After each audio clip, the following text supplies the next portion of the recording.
Fanatics Fest is the real deal experience. Oh my God, Jake Paul, the kids love him. Then you have the legend Mike Tyson. I got Jake Paul knocking him out. Undisputed, undefeated heavyweight champion of the world, Iron Mike Tyson. Gimmick going, ready to walk into the Coliseum and face the Lion. Round 1 kicked off with a tension you could almost taste in the air. Jake Paul, usually known for his aggressive come-forward style, came out far more cautious than we're used to seeing, and honestly, who could blame him? Standing across, the ring was none other than Iron Mike Tyson. Jake knew better than to rush into the fire throwing wild punches. He needed to be smart. For the first couple of minutes, Jake focused on establishing his jab, trying to keep Tyson at a distance and set a rhythm. Tyson, though, wasn't there to play around. Even at his age, he cut off the ring masterfully, like a predator stalking his prey, moving with a chilling, vintage calmness. His head movement was still sharp, bobbing, weaving, slipping through Jake's jabs with frightening ease, always inching closer to an opening. Tyson wasn't rushing. He was calculating, biding his time, waiting for Jake to make a mistake. Meanwhile, Jake kept his guard high and smartly circled away from Tyson's feared power hand, using the entire ring to maintain distance. But Tyson's ring IQ and experience were glaringly obvious. Several times he managed to trap Jake against the ropes and dig in some heavy body shots that clearly got Jake's attention. Though Jake survived the first round without suffering any major damage, it was Tyson who had set the tone early, using pressure, body work, and experience to take the round. Moving into round 2, Jake started to find some rhythm. He realized he couldn't win this fight just by running. He had to engage. Jake began throwing sharper combinations and landed a few crisp shots that boosted his confidence. His footwork was much improved too, sticking, moving, and using angles to avoid Tyson's power while sneaking in counterpunches. One thing you had to give Jake credit for was his cardio. Even while facing a constant threat like Tyson, he stayed light on his feet and active. Meanwhile, Tyson, though still extremely dangerous, began to show the tiniest hints of slowing down. Midway through the round, Jake landed a clean right hand that caught Tyson by surprise and sent the crowd into a frenzy. It wasn't a knockout blow, but it was a statement shot, proof that Jake wasn't just there to survive. Of course, Tyson responded like Tyson does. Every time Jake landed clean, Tyson made him pay with crushing shots to the body that visibly took the wind out of Jake's sails. Despite the punishing counters, Jake refused to fold.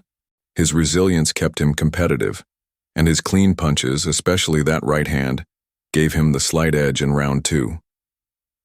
By round 3, the fight was heating up in a big way. Tyson began to really dig into his bag of tricks, unleashing his legendary peekaboo style. He slipped Jake's punches effortlessly and exploded forward with brutal hooks and uppercuts. You could see Jake starting to struggle with Tyson's timing. He was throwing shots, but many of them were whiffing or being dodged with ease. Midway through the round, Tyson managed to trap Jake in the corner, and that's where things got scary. Tyson unloaded a furious barrage of punches that had Jake covering up desperately, doing everything he could just to survive. The power behind Tyson's shots was monstrous, the kind that could have folded lesser fighters. Yet Jake stayed on his feet, showing an iron chin and a huge heart. Still, it was Tyson's round in every way.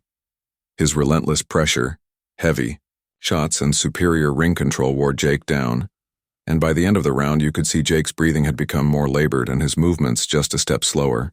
Round 3 was vintage Mike Tyson, brutal, clinical, and devastating. Round 4 became all about survival for Jake, but to his immense credit, he wasn't just surviving, he was fighting back. Early in the round, Jake landed another clean right hand that actually snapped Tyson's head back, drawing another roar from the crowd. For a brief moment, it looked like Jake might be able to turn the momentum. He even managed to control the center of the ring for a while, working behind a steady jab and mixing in some sneaky body shots of his own. Jake wasn't just on his bicycle trying to run. He was in there competing, looking for his chances. But Tyson, ever the master, wasn't about to let Jake take over. Midway through the round, Tyson landed a vicious left hook that staggered Jake badly. You could see Jake's legs buckle for a second, but he smartly clinched up before Tyson could capitalize. Every time Jake tried to mount an offense, Tyson responded with violent intent, digging in more crushing body shots that left Jake visibly wincing. While Jake's heart and strategy kept him competitive, Tyson's cleaner, harder punches once again gave him the edge. It was a close round, but Tyson's heavy shots told the story.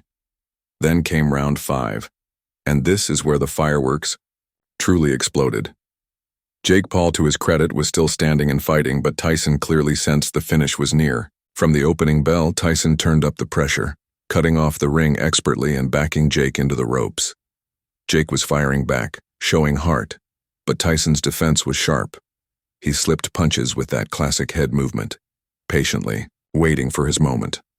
And when Jake finally overextended, Tyson made him pay in devastating fashion. Tyson slipped a Jake right hand and unleashed a monstrous uppercut that landed flush on Jake's chin. It was the kind of punch that felt like it froze time.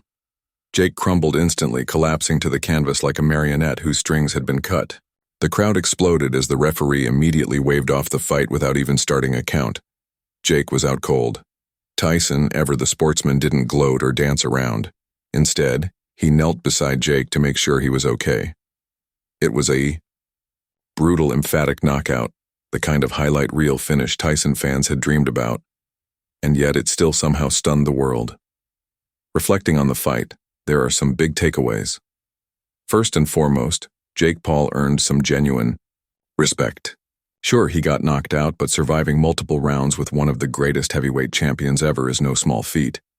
Jake's jab looked sharp, his footwork had improved, and his cardio was impressive.